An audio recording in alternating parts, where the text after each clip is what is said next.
对于一寡时代来讲，少年时阵所听的这寡台语老歌，即马若搁想要听到，其实无遐尔简单。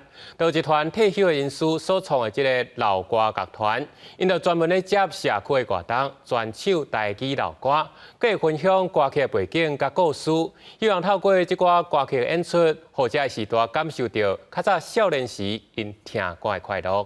是量啊吼，伊讲靠海都是量，你想要啥物修饰咧吼？啊，靠海都是量，就安尼讲哦，爱真足听。用布袋戏的翁仔来上台角色的故事，若是这个角色有主题歌，现场就唱互大家来听。迄着熟悉的歌曲，台下的长辈嘛拢跟咧唱。嘉义县中部乡的老人会邀请这团由退休校长成立的乐团来分享音乐，嘛甲大家卫生讲过去。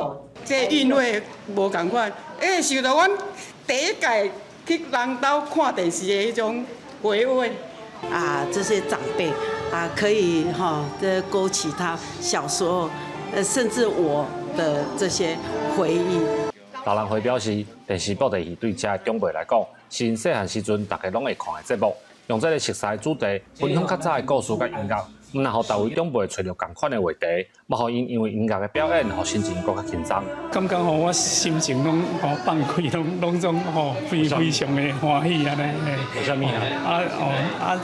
因为听这个歌而且这个主持人吕校长伊的口才伊的歌声拢真好安尼。